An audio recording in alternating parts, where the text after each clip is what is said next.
ចូលទៅក្នុង Socialnet ហើយ login ID password ចូលមកតបមកទៀតចុចលើ My Page អូមករកកន្លែង My Page នេះមកតបមកទៀតបរិយាវាមកនៅកណ្ដាលនេះគេ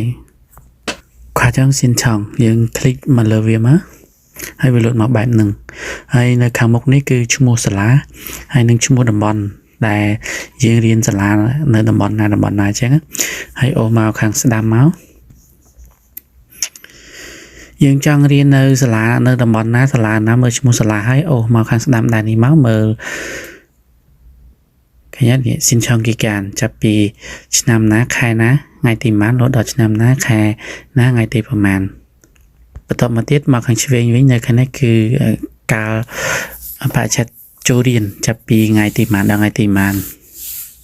ซึ่งអត់មានអីបាត់ទេចាំចូលឆែកមើលនៅក្នុងសារហេតុ